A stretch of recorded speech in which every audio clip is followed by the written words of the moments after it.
Hey,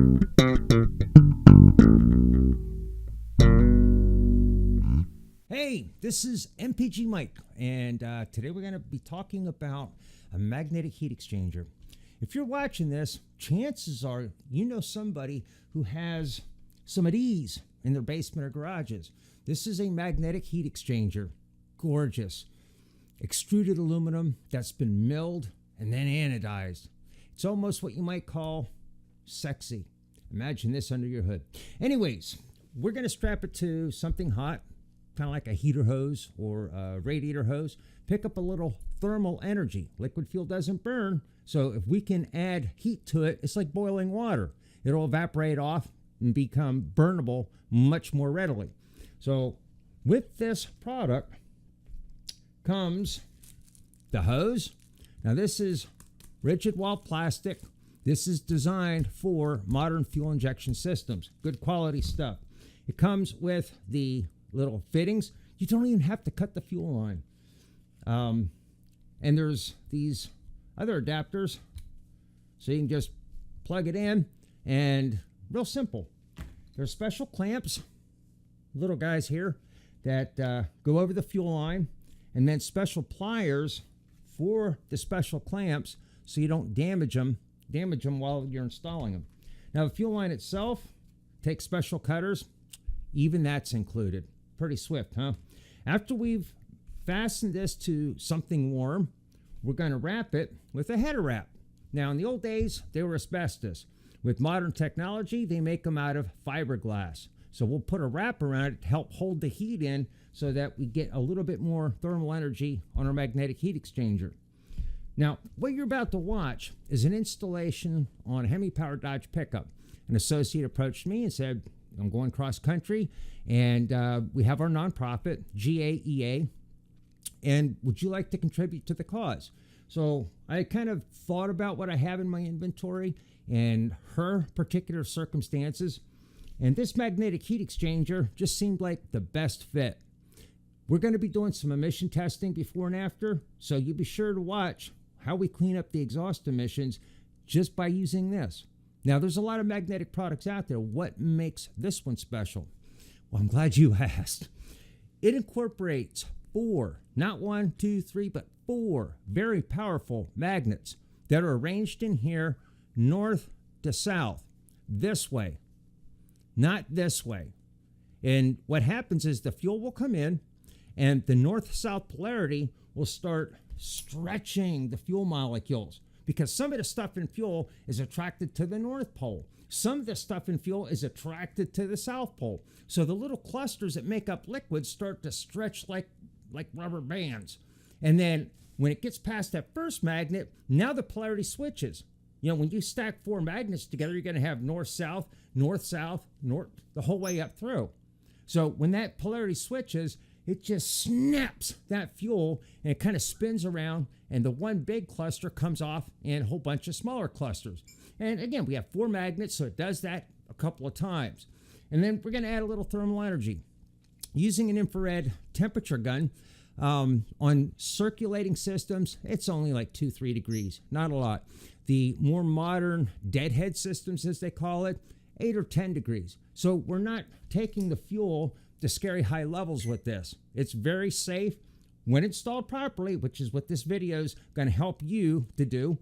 It's very safe and it's effective, and it's no maintenance. You don't have to clean it. You don't have to add anything. There's no electronics. There's no wires. Pretty slick. So hang on. We're going to install this, and then you can determine whether it's something that you want to play with. Before we do the emissions test, we're going to clean out the catalytic converter by running the engine about 1,500, 2,000 RPMs for about a minute. Next, we're going to take our sniffer and put it in the tailpipe. Now let's go see what the numbers are. Right, with software, I'm able to look at hydrocarbons, carbon monoxide, a few other gases like this while I'm data logging it. I can also go in here and just look at the numbers big and bold.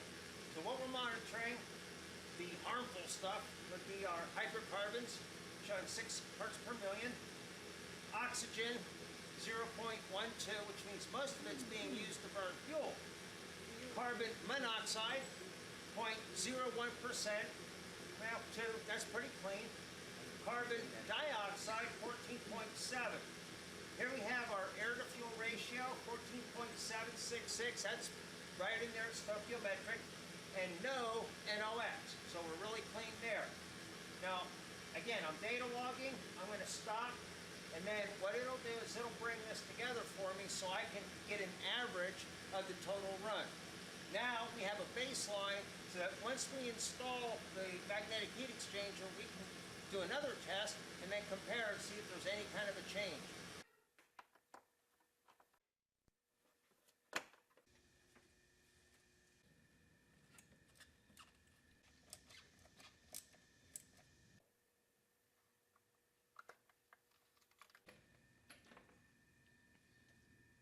This is our fuel line we'll be using. Once you pull it out of the package and let go, it springs out on you.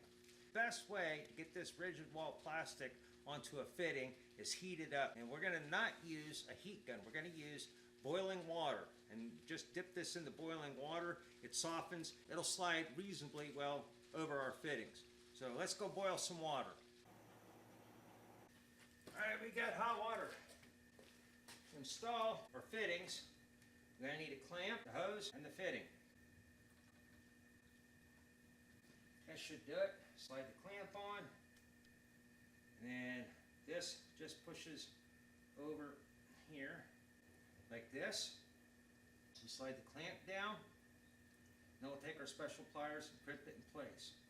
The clamp has a little ledge. Take our pliers right in front of the lip. Not on it, not way back here, but right about here. And we just squeeze like that, and that's all there is to it. Knowing that we're going to mount this somewhere around here, we need to be able to run this from our fuel line. And what I'm thinking is it'll probably be better if we, you can hear that click, bring it up top, because we're going to have a little bit of an arc in it to come into at least one of these two ends. So bring it in this way, and then take it back out up through that way. Let's measure. So right about here will probably be a good place to cut. These will not crimp the hose. If you try to use side cutters or a pocket knife, you'll crimp the hose. I'm going to slide this into the groove, and then the blade comes down. We squeeze. Get a nice, clean, round looking cut when we're done. We already have the one piece put together. You can easily disconnect this once it's put together by pushing this little yellow button here. So I pulled it off so that we can work around the heat in order to mount this onto our magnetic heat exchanger. So the first step again is we take and we put a clamp on the hose so that once we get the hose mounted, we can slide it in place and do what we did here. So let's warm it up. I have the magnetic heat exchanger in the pot so that it gets the end warm. Otherwise, the cold end will cool the whole hose off as soon as we try to slip it on there. Here we go.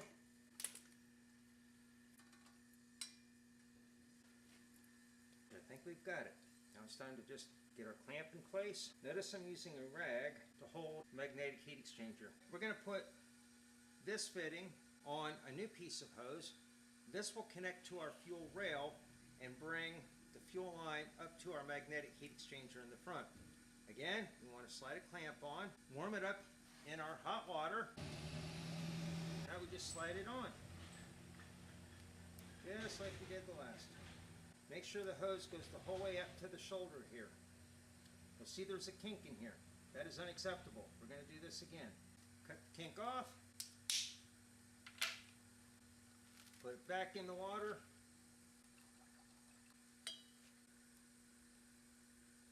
Now we've got it with no kinks. We'll slide our clamp on.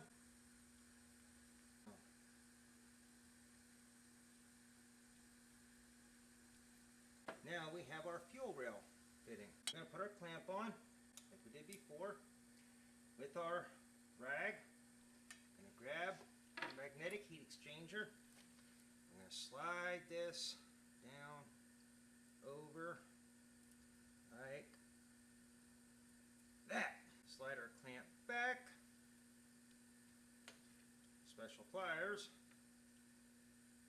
And now we have our magnetic heat exchanger assembly with both fittings ready to tie into the factory fuel line. We're going to mount our magnetic heat exchanger now that we have everything all set up. So we're going to snake the fuel line end up and underneath our ignition wires, bringing it to our fuel rail back here, and clip it on. You'll hear a click like that. And then we're going to mount it here. We're going to connect our other end to our fuel line. By the way, this is just a fitting that came with the kit. Plug this in. Listen for the click. Ah, good. And then mount right here to our heater hose. Now before we go any further, we're going to want to check for fuel leaks, because if we have any fuel leaks, we want to be able to pull it apart and fix it. Before we strap this in place and make it pseudo-permanent, we're going to just turn the key on for about a second and turn it off. One of the best ways to tell if we have a fuel leak is just run our finger under the fittings and see if it comes off wet. If everything's dry, looks like we have no leaks. We did our job properly. Now, we're going to use pull ties, and we're going to mount this right here pseudo-permanently. What I did was I took pull ties and put them together like this so that it's long enough. This gets us basically set up. So now we'll work a little harder to get it positioned. Initially just snug. Try to spread these out. And you don't want it too tight. You don't want to collapse your radiator hose. You just want to keep it from falling off. Now we're going to go back over this with a wrap, but before we do, we'll trim these ends, clean them up, and then we'll get our wrap and put it over top. You can use the same pliers that came in the kit. We can just go in. This is the fiberglass wrap that comes in the kit. Gonna do as many loops as we can with what wrap we have available.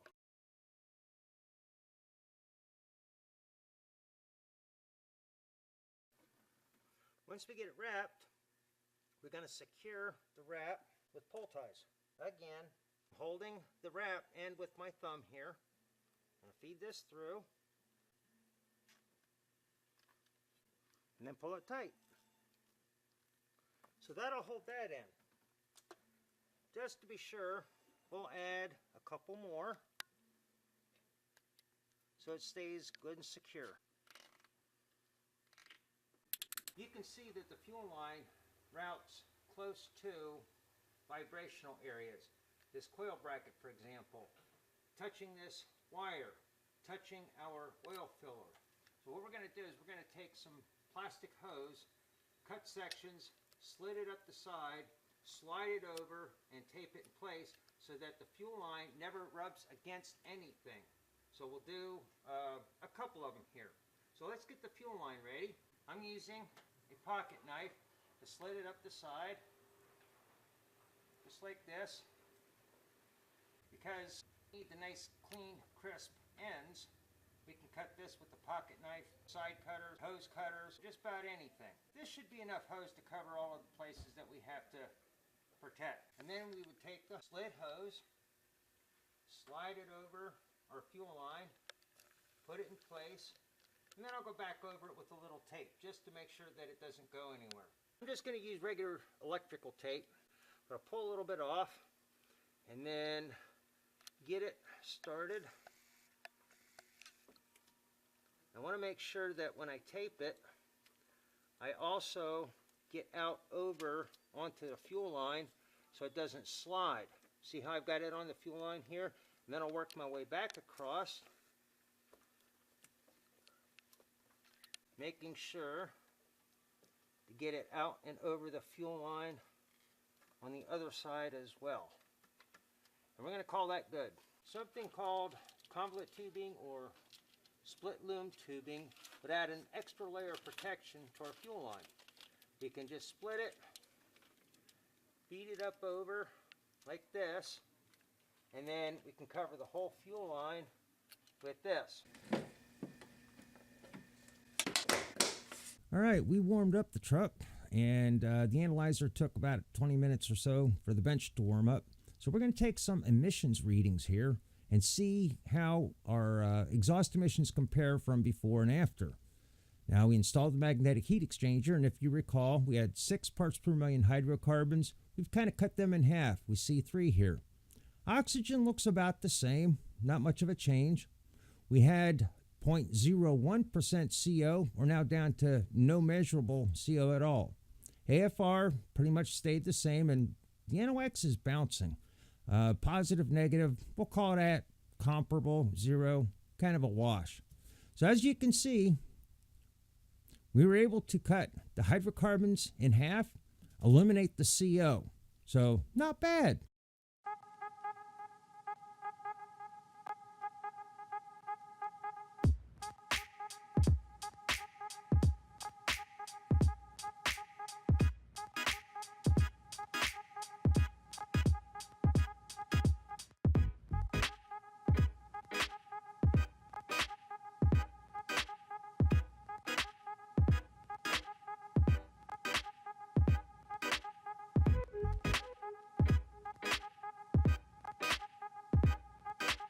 I am the human tripod.